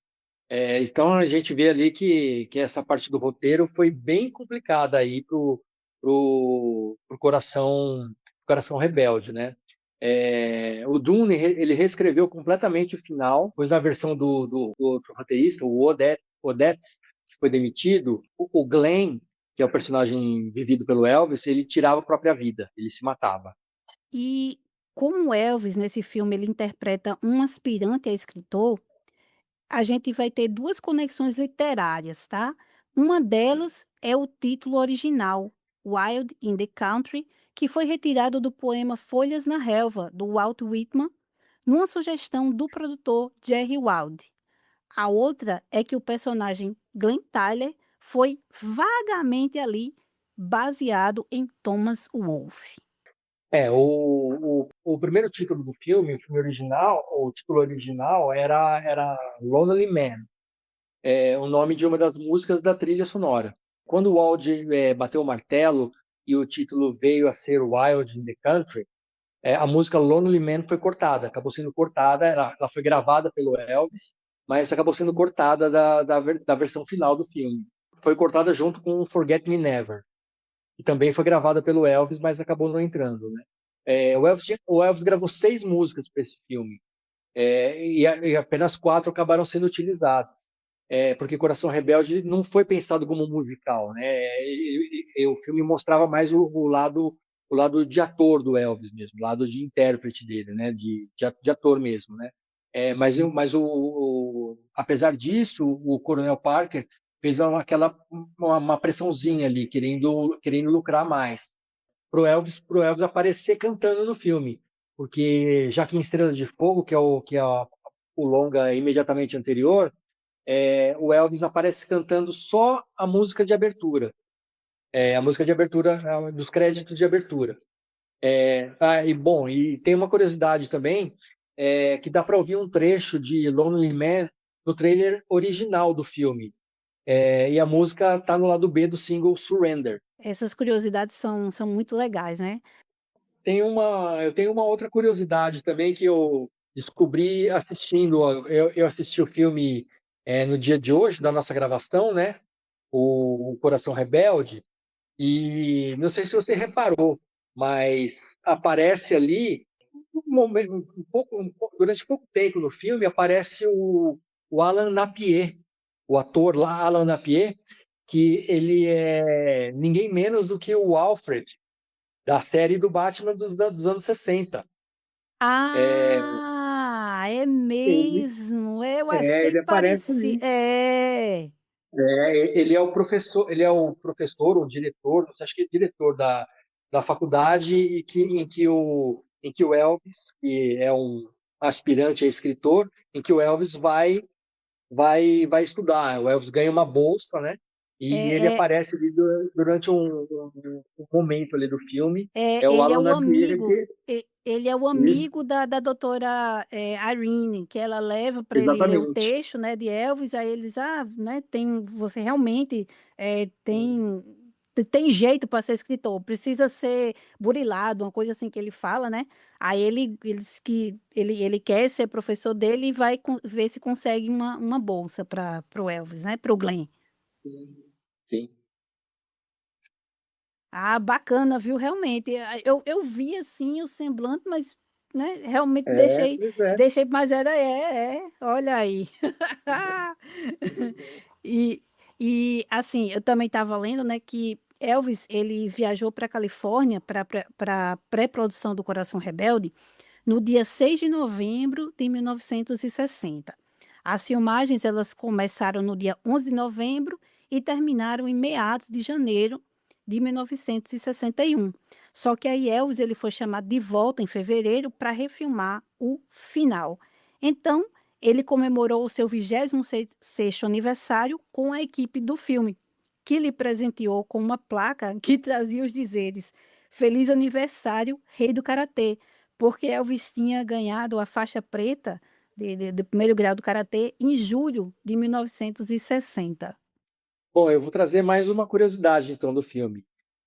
A Millie Perkins, a atriz Millie Perkins, que interpretou Betty Lee, que é o amor de infância do Glenn, né, que é o personagem do Elvis, ela quebrou o pulso numa cena em que ela dava um tapa no Elvis. Bom, outra curiosidade também dessa atriz é que mais para frente, anos depois, né, ela interpretou a Gladys, a mãe do Elvis, na série de TV Elvis, de 1990. E quanto a Tuesday Weld, com quem Elvis já tinha namorado na vida real, ela interpreta a Nori no filme, né? Que é a prima do Glenn. E no filme Heartbreak Hotel, de 88, que se passa em 1972, a Tuesday interpreta uma fã do Elvis, cujo filho sequestra o Elvis, o próprio cantor. É um filme muito, muito divertido esse, que já passou muitas vezes também na sessão da tarde. Enfim, tem a participação da atriz como uma fã do Elvis, né? E o filho dela sequestra o Elvis para levar para junto da mãe, para a mãe conhecer, porque a mãe estava passando por vários problemas pessoais e tal. Então o menino sequestra o Elvis e leva o Elvis para a mãe conhecer, para ela ficar feliz e tal. É um filme muito divertido também. O filho leva Elvis meio que dá para dar de presente para a mãe, né? Ó, mãe, eu trouxe Elvis Isso, aqui para você conhecer. exatamente isso, É exatamente. engraçado. Bom, em relação aí aos namoricos, né? Contam as más línguas que durante as filmagens de Coração Rebelde, Elvis namorou a Nancy Sharp, uma figurinista que ele tinha conhecido durante as filmagens de Estrela de Fogo, mas também continuava envolvido com Anita Wood, lá em Memphis, e com Priscila, lá na Alemanha. Pois é, tem o Elvis namorou com meio mundo, né? Ali que ficava em torno dele ali, né? Bom, assim, apesar da boa atuação do Elvis em Coração Rebelde, esse foi o único filme dele que não deu lucro. O orçamento do filme foi de 2.975.000 e acabou que arrecadou 2,5 milhões. 2,5 milhões de dólares, né? Então o filme não chegou a se pagar, e por esse filme também o Elvis recebeu 300 mil dólares de salário. Caramba, menino, Pois é, pois é. dinheirão, hein? Bom, É, em que 60 bo... aí, década em de ses- 60. que bolada, né? Sobre essa questão toda do fracasso do filme, o diretor Philip Dunne, ele comentou o seguinte, abre aspas, o público que talvez gostasse do drama de Clifford Odets não se interessou por Elvis e suas músicas, e os fãs de Elvis ficaram decepcionados com um filme de Presley que se distanciava tão radicalmente de sua fórmula usual de comédia musical com apelo sexual. Fecha aspas. O próprio John Strasberg, que foi o professor do James Dean, que foi professor do James Dean e do Marlon Brando, ele disse a amigos, depois de assistir a Coração Rebelde, que o Elvis era um grande talento desperdiçado e que era um ator, que era um ator do método, né? Pois ele chegou a usar o luto da morte da sua própria mãe na cena em que Glenn conversa com a Irene sobre sua falecida mãe. E quando a gente lembra, né, que Elvis ele queria interpretar o Joe Buck de Perdidos na Noite, de 69, só que foi desaconselhado pelo Coronel Parker e que a Barbara Streisand falou que Elvis foi sua primeira escolha para interpretar o John Norman ali na terceira versão de Nasce uma Estrela, que é a de 1976, assim meio que dá vontade de chorar. Porque ele queria, né? Elvis queria ter tido mais chance, mais oportunidade, assim, de ir fundo como ator. Mas aí tem aquela questão, né? Já tinha assinado os contratos e esses filmes, ó, você acabou de falar, 300 mil dólares, né? Assim, esses filmes rendiam uma boa grana para Elvis, né? Mas aí, infelizmente, ele não, o coronel foi podando, assim, alguns filmes mais, digamos, mais cabeça, e aí Elvis ficou mesmo só com essa coisinha, assim, meio chulé, né, esses filmes que eram bem pasteurizados, que todo mundo ia para o cinema só pra um filme de Elvis, a gente vai ver garotas, a gente vai ver Elvis cantando, em alguns casos desses das séries do Havaí e de praia, vamos ver Elvis sem camisa, né, então assim, era um pacote para era filme pipoca, né, era filme para adolescente ir para o cinema e para dizer assim: "Ei, bora lá ver um filme do Elvis", né. Terminou esse já década de 1960 sendo bem isso, né. Bom, Odaí, agora chegou o nosso momento de falar especificamente das nossas impressões, assim, o que é que a gente, destaca no filme, cenas, diálogos, interpretações. Aí eu vou começar, assim, por você. O que é que você destacaria em Coração Rebelde?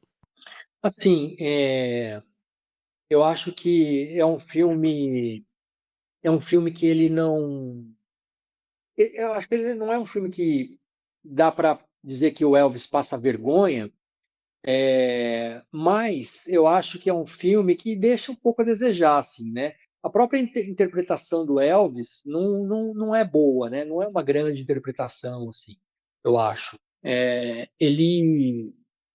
Ele tem poucas expressões, né, e eu acho que o roteiro, ele acaba limitando muito, assim, né, porque, a gente viu que teve essa mudança no roteiro, o roteirista original foi demitido, aí o diretor assumiu, aí a atriz também reescreveu algumas coisas, então você vê que o roteiro ele não se aprofunda nos personagens, né. As coisas acabam acontecendo muito rápido. O Elvis tá com uma namorada aqui, aí logo depois, sem muito motivo, ele aparece com outra namorada, aí depois ele aparece com a terceira namorada, aí ele briga com o pai com o empregador dele, meio do nada, assim, eles estavam super bem e tal, aí eles brigam, o Elvis foge, né. Então eu acho que teve um problema grande de roteiro esse filme, né. E a gente percebe isso vendo, né, que a coisa é muito desconexa, as coisas acontecem muito rapidamente, né. Eh, tem coisas, às vezes, que você não entende muito bem o que está acontecendo ali. Então eu acho assim, eh, eu acho que é um que eu também não acho que não deu certo esse filme, não deu lucro e tal, porque é um filme é um filme que você não vê muito ali o Elvis popstar, né. É um é um drama, assim, uma coisa meio dramática, eh, em que o Elvis não consegue brilhar muito, né. Eu acho que é um pouco por causa disso que não deu dinheiro, assim, as pessoas eu acho que não acho que acabaram não se empolgando para ir ver o filme, assim, né. Porque é meio distante, assim, né, não tem grandes músicas, né. Enfim, eu acho que é um pouco por aí, assim. Pois é, é um filme mais focado realmente, nesse conflito interno do Glenn Tyler, que é o personagem do Elvis, né, que ele se ressente lá com o pai e com o irmão mais velho, né. Eu já logo de início, assim, já vejo umas similaridadezinhas com o Prisioneiro do Rock, tipo assim, eh, no Coração Rebelde, ele começa com o personagem do Elvis, o Glenn Tyler, ele sendo preso por conta de uma briga, do mesmo jeito que em Prisioneiro do Rock, só que aqui ele não mata o irmão, né, ele apenas deixa o irmão inconsciente. Aí, se em Prisioneiro do Rock ele sai da cadeia e tem o apoio de uma produtora musical para gravar suas músicas, em Coração Rebelde ele tem a ajuda da psiquiatra, a doutora Irene Sperry, que lhe encoraja a retomar seus sonhos de ir à faculdade e se tornar um escritor. Então, assim, a gente vê, no caso do Prisioneiro do Rock, o personagem dele é o Vince, né. O Vince é pavio curto, é arrogante, é vislumbrado pelo sucesso, louco por dinheiro, seria um rebelde sem causa. E a raiva do Glenn e a rebeldia dele tem uma causa profunda, que é justamente o que eu tinha mencionado, ele se ressente, né, do pai e do irmão mais velho, porque eles deixavam a mãe dele se matando lá na fazenda para ir, assim, se divertir, se embriagar. E Glenn, tal qual o próprio Elvis, ele era fascinado por sua mãe. No filme, a mãe do Glenn, a gente só sabe pelo que ele está contando ali a psiquiatra. Era uma mulher simples, que gostava de arte, que ensinou o filho a ter apreço pela literatura, ensinou o filho a tocar violão, como a gente vai ver que ele tocava junto com a prima, né, com Nori. Só que ela mesma, a mãe dele, não tinha tempo para desfrutar desses pequenos prazeres, e ela só deixava a fazenda para ir à missa dominical junto com o Glenn, né. Então, de tanto fazer esse serviço pesado na fazenda, ela termina morrendo bem cedo, bem jovem, quando o Glenn ainda estava prestes a completar, 9 anos. Então, a gente vê assim que como se o luto e a raiva não fossem suficientes, Glenn ainda é vítima de um playboy, o Cliff Messi, que lhe emprestou o carro para depois dizer à polícia que Glenn roubou ele, né? E aí Glenn vai preso pela primeira vez. Então ele acaba se tornando assim um rapaz amargurado, que gosta de beber, se envolve em confusões, mas ele também gosta da companhia dos livros. E ele é um cara também que está sempre sendo julgado pelos outros.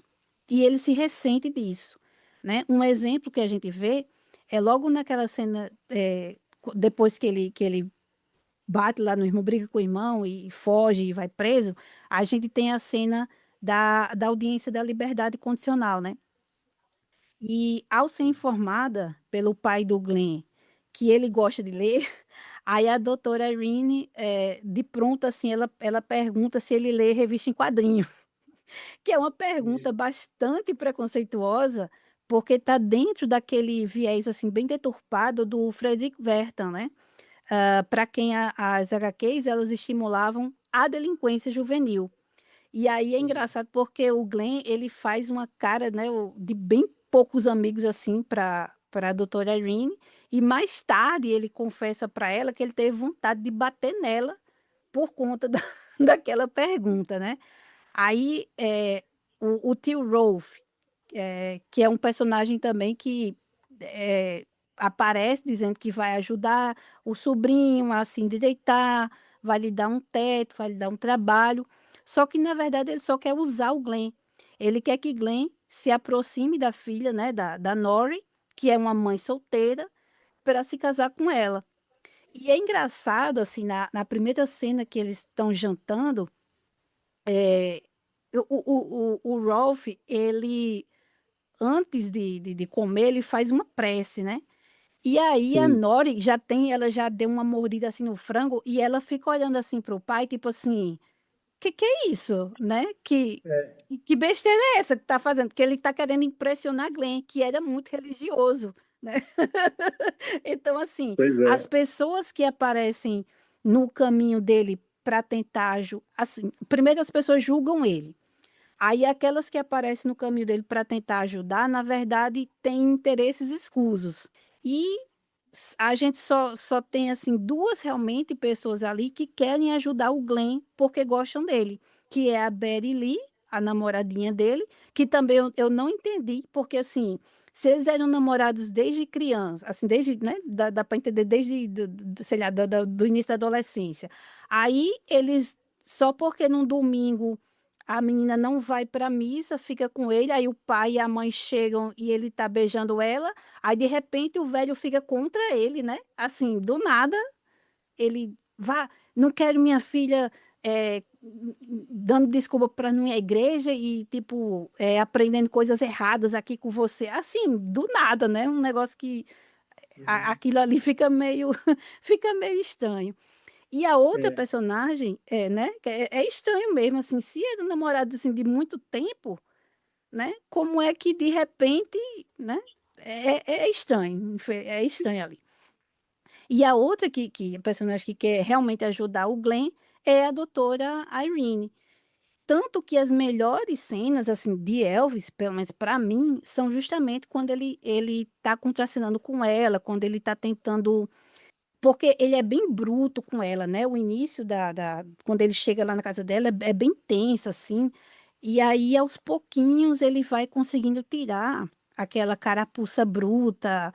Aí ele pede desculpas a ela, né? Aí depois ele vai abrindo o coração, vai contando sobre a mãe dele, vai contando sobre os sonhos, que na verdade o sonho dele é de ser famoso. Ele disse que ele queria ser famoso, né? Queria ser um escritor famoso, que era justamente para poder ter dinheiro para tirar a mãe ali daquela fazenda, né? Levar ela para a cidade, para ela ter uma vida legal. E aí, na verdade, digamos assim, eh, estipula o sonho dele de ser escritor, de ir para a faculdade, é a mãe. E aí ele comenta com a doutora que ele foi tão ridicularizado pelos outros, né? Tipo assim, quem é você, né? Para ser um escritor, um caipira aqui. E aí ele meio que foi dando esse sonho dele, né? Ele também não acreditou muito nisso. E a doutora Rini, ela diz, não, vamos lá, me mostra um texto aí, né? Escreve uma história para mim dessa coisa que aconteceu aí, de você com o Cliff, né? E aí ele escreve, e aí depois ele fica com raiva porque ela quer mostrar para o colega, né? Para o outro professor, e ele diz, não, eu escrevi só para você. E aí começa aquela coisa, aquele envolvimento dela com ele, e também fica aquela coisa também que não é muito legal no roteiro, isso, assim, acontece uma coisa com uma, ele vai para outra. Aí, Sim, pronto, acontece com o pai da Betty Lee não quer mais ele namorando porque ela não foi para a igreja no domingo para ficar beijando ele. Aí ele vai para Tori. Aí, de repente, acontece uma coisa, aí ele vai para a doutora, né? E aí ele fica aí depois ele pega o dinheiro, pega a Nora, pega o filho dela, vai fugir. Aí como não dá certo, aí vamos realmente voltar para a doutora, né? É assim, isso, é. é para Fica pulando daqui para lá, né? é, Muito esquisito, assim, né? É como, Muito. é como se dissesse assim, Elvis, aquela coisa do cara bonitão, pegador, né? Assim, ele tem que ter, É. nos filmes ele geralmente tem, não é só uma, né? É Sim, sim, duas, três, assim. Tem até aquele que eu também vi sim. recente. Esse eu nem tinha ouvido falar, eu consegui assim, tinha aqui para baixar, eu baixei para dar uma conferida, que é Minhas Três Noivas, né? Meu Deus, assim, Uhum. aí é É, ruim, é pois ruim, é. né? Assim, aí é só para Sim, mostrar que Elvis era tipo um garanhão e tal. Então, aí essa parte realmente é meio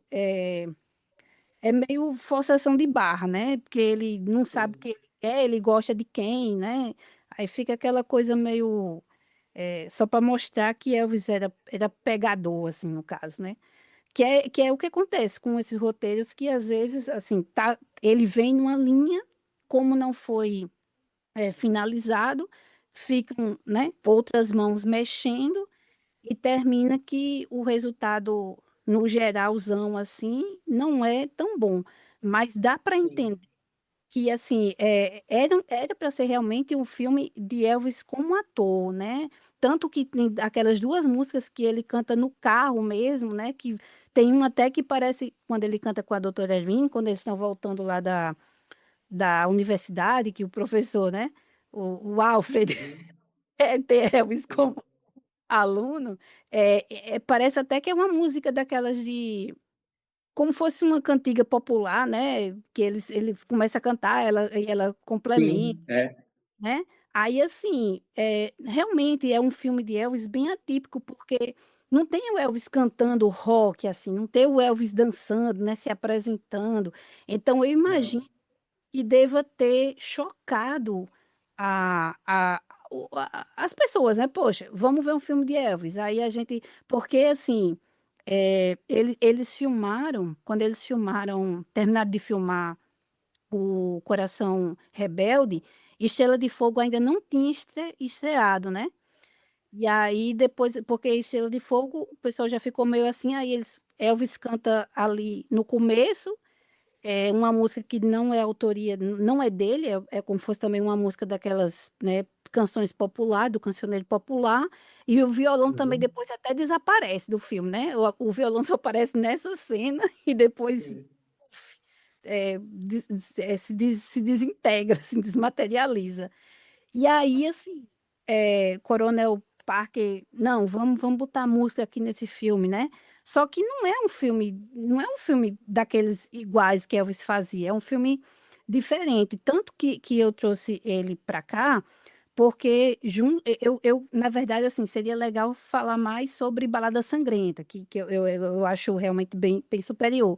Mas como Balada Sangrenta ainda é da década de 50 e eu quis colocar realmente da década de 1960, aí eu falei, eu vou trazer o Coração Rebelde porque é um personagem de Elvis que é legal, assim, né? Só que, infelizmente, tem esses problemas do roteiro, mas como Sim. personagem, eu acho um personagem bacana, sabe? Só que aí depois, quando a gente vai vendo os outros filmes de Elvis, eu estava comparando assim, em quase todos tem uma questão com a mãe, né? Ou assim, ou a mãe morreu, ou a mãe morre, ou sempre tem alguma questão com a mãe, sabe? Assim, eu achei interessante isso, né? Mas enfim, tem umas coisas assim que não sei se quando o pessoal estava escrevendo se já era do filme, porque Estrela de Fogo também é uma adaptação de um livro, né? Coração Rebelde é adaptação também de outro livro. Aí eu não sei assim que tipo eles pegavam, ó, esse aqui casa bem aqui, Elvis pode se encaixar aqui porque tem a questão com a mãe, né? Não sei, mas que fica curioso, É uma fica. curiosidade, sim, é verdade, é uma É, curiosidade que eu não tinha atentado muito para ela, assim. E, bom, assim, tem essa questão, né? Nos filmes do Elvis, ele é meio. Assim, quase todos ele é meio. Não vou dizer que é um super-herói, mas ele é um. Ele é um cara que canta, um cara que briga, né? Ele é meio heróizão, assim, né? E se você for olhar, a maior parte dos super-heróis, tal, todos, quase os principais super-heróis são órfãos, né? Tem problema ali com a família, os pais morreram, então tem essa conexão possível aí também, né? É mesmo, viu, daí? Agora você É, falou. E Elvis gostava de quadrinhos, né? Tanto que depois sim, ele vai fazer a roupa lá com base no Shazam. Mas, sim, sim. assim, é interessante mesmo, deve ter alguma É, coisa. Só não botando o nome de Marta na mãe, né? Porque é, pois é. aí fica beleza. É, bom, e sobre o final original, Milena, mostrava a doutora Irene Sperry tirando a própria vida. Mas o público teste não gostou desse final. Então, foi filmado um segundo final no qual a doutora Irene sobrevive. E que é o que a gente viu que é o que a gente vê no filme, né? Pois ela sobrevive e o Glenn vai para a faculdade, né? E assim, mesmo com essa questão ali do roteiro inacabado, do Odets, eu ainda considero o Coração Rebelde como um bom filme do Elvis, né? Que passou despercebido aí por muita gente. Na verdade, eu mesma só fui ver porque eu comprei um box DVD alguns anos atrás. Eu tenho dois boxes de DVDs do Elvis. E aí, nesse box tem o Coração Rebelde, tem o Ama-me com Ternura e tem o Estrela de Fogo. E aí eu só fui ver o Coração Rebelde por causa disso, né? Porque também não tinha passado realmente total em branco para mim. E como eu já falei só para reforçar, eu coloco ali o Coração Rebelde ali um pouco junto do Balada Sangrenta, no caso assim do personagem de Elvis ser um personagem legal, sabe? E você, Odaí, tem mais alguma coisa que quer dizer? Tem alguma curiosidade a mais aí para falar sobre o Coração Rebelde? Assim, bom, eu já tinha falado, né? Assim, eu acho que é um filme que o Elvis, ele não passa vergonha, mas eu também acho que é,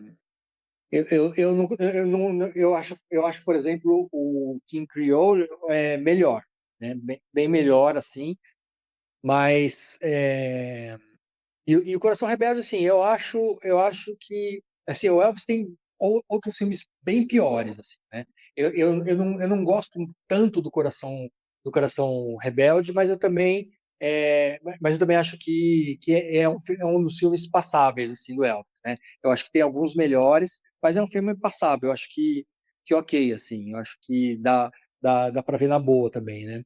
E não sei se você viu também nas suas pesquisas, esse filme, ele não teve a trilha sonora lançada em disco, em álbum, e nem em EP. Não foi lançado na época.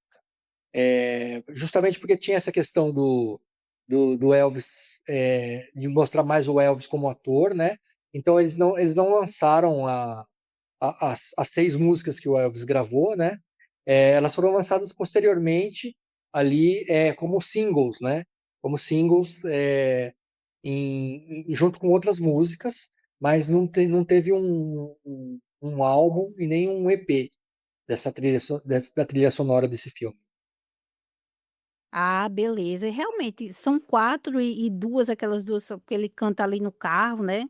Eh, Tem aquele canta com a Nori, que acho que é mais assim, mas, né, realmente Hoje, não é um filme de é, e a Wide in the Country, que é a música da abertura, né, assim, não tem muita. hoje, sim, sim. Hoje em dia tem um selo do Elvis, na Sony, que chama FTD, né? São as iniciais de Follow That Dream, que é um filme do Elvis, inclusive, né? E tem esse selo FTD que lança material raro, material que não saiu nos discos normais, né? E aí, sim, há alguns anos eles lançaram a trilha sonora desse filme, é, por esse selo FTD. Lançaram um CDzinho ali, que tem as 6 músicas, né? E além das 6 músicas, tem os outros takes dessas mesmas músicas, né?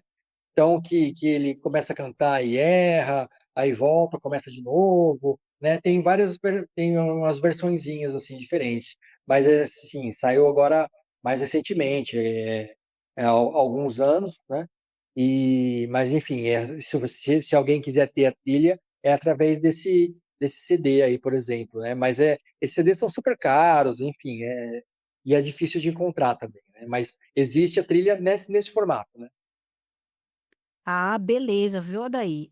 Para os fãs hardcore, assim, que gostam de ter tudo do Elvis, é uma boa, né, e para quem tem bala na Sim, agulha, porque realmente eu sei que sim, são sim, são caros, né. Bom, exatamente.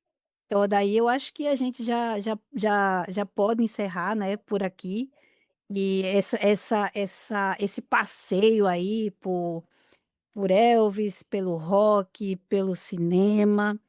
Eh, Agradeço de novo a você por ter aceitado aqui o meu convite, porque esse episódio de hoje ficou supimpa demais, viu. Ah, que legal, que legal. Bom, eu da minha parte agradeço, né, pelo agradecer o convite e, e é sempre muito legal. Eu gosto muito de falar sobre o Elvis. Não é em muitos lugares que a gente consegue falar sempre dele, e ainda mais por tanto tempo assim, né? Esse tempo que a gente levou aqui falando, né? Dá para falar bem aprofundadamente, assim. Então, obrigado pelo convite e precisando só chamar que a gente está aí. Opa, valeu demais. Obrigada também a cada um que ficou até aqui, a cada um, cada uma, né, que ficou até aqui. E nós temos um novo encontro daqui a 15 dias para falarmos sobre como a juventude foi retratada na nova Hollywood.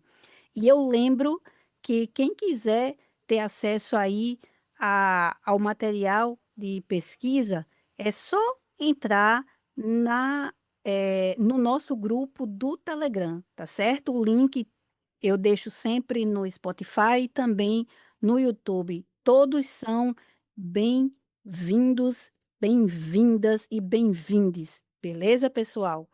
Muito obrigada mesmo e see you later, alligator! Colin got himself a truck, huh?